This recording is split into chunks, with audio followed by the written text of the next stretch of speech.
What is the most heinous, unspeakable crime you have committed in public? I'm an adult in my mid-20s who has a very controversial way of punishing bratty children. I'm about 6 feet 7 inches, so even when I'm just trying to be friendly and meeting a family member's or friend's kid for the first time, I've noticed they get very high between their mother's legs, intimidated on sight if I'm not sitting down. So it's not hard for me to silence and intimidate a child, especially when I'm trying to. However, a few times I've been called out for my methods of punishing bratty children. One time I was pretty drunk with a friend at a Target buying a game called Risk. This little 5-year-old, Mexican kid with a mohawk, was being an insufferable little jerk in the action figure section. I heard him from like 5 aisles over and it was like nails on a chalkboard. I tell my friend, I'm gonna fart on this kid's head. Watch and learn. I saunter on over to the aisle in question and see the vile little prick calling his mom an idiot for not buying him a huge freaking G.I. Joe the movie vehicle. His mom pleads with him saying, I already bought that one for you and you broke it by throwing it down the stairs. He says, shut up. I need it. It's the only one I don't have now. The mother was younger than me and in her early 20s. She gave a defeated look and said, I don't have enough money right now. He says, you are an idiot, and continues to just berate and publicly shame this woman. At the time, I was on a strict Chipotle carnitas burrito diet. And while I was watching all this, my stomach gave me an initial warning gurgle, telling me I was about an hour away from punishing the toilet. It was as if I had found my calling and purpose in the world. I inch a bit closer to my prey, inspecting some wrestling toys and pondering the weird homoeroticness of the whole sport in general. The kid shouts, screw you, I hate you. The mom rolls her eyes and turns her back to the kid to ignore him. And could you believe it, the kid gets on his hands and knees and starts taking the toy out of the box. It's go time, you piece of crap. I position my back towards him and at this point I'm like 2 feet away from him. His head is down, getting frustrated with those goddamn twisty tie things, and I go for the kill. I bend down to reach for one of the toys on the lower shelf. At this point, my butt is inches away from this kid's head. Now, generally speaking, the best way to go about this is to act casual, drop your belly bomb, then walk away after a few seconds like nothing is out of the ordinary. I usually go one all over and listen to the kid's reaction and delight. However, today I couldn't help myself. I have my head tilted back looking at this kid out of the corner of my eye, to ensure accuracy. I'm so close that from a distance it looks like I'm about to sit on him. My friend sees this happening and can no longer contain himself. He's covering his mouth, but his hee-haw hyperventilating donkey chortle is fairly audible over the late 90s pop music playing on the loudspeakers. The kid immediately looks up towards the laughter, but can't help but notice there is a butt now directly in his face. Now, I'm trying not to laugh but also panicking as I just made eye contact with him. He furrows his brow and I look over in the mother's direction, still back towards us. I relish in the moment and the look on this child's confused and naive face. The initial blast was mighty and boisterous. I swear I saw his hair blowing in the wind. If I wasn't wearing jeans, I think it could have probably blown over an empty soda can. I would call it a very fun fart.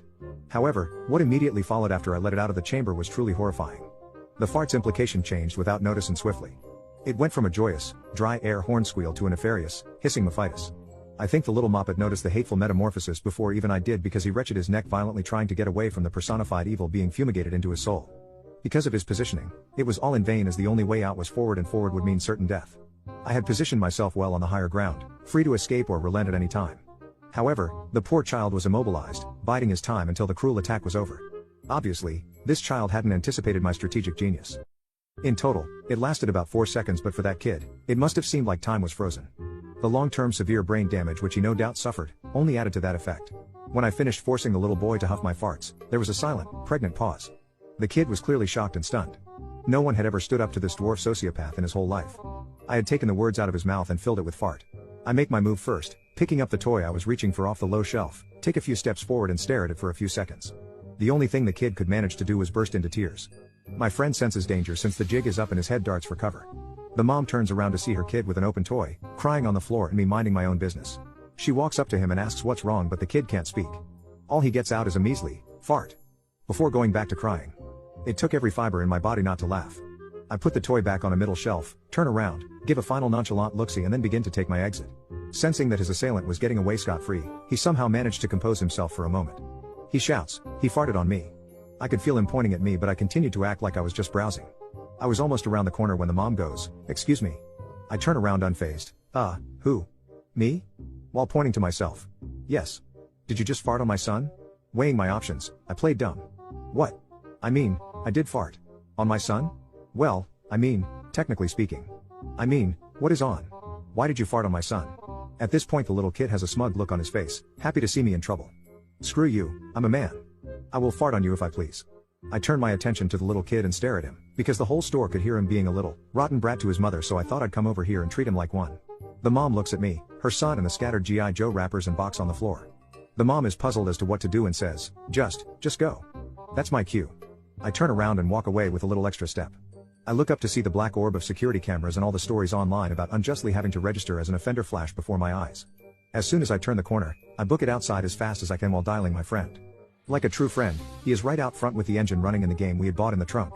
We laugh on the car ride back about the whole scene. With a slight hint of seriousness in his tone, my friend asks me, "Do you do that a lot?" "Ah, not that much. Like once every 6 months or so." We both knew I was lying.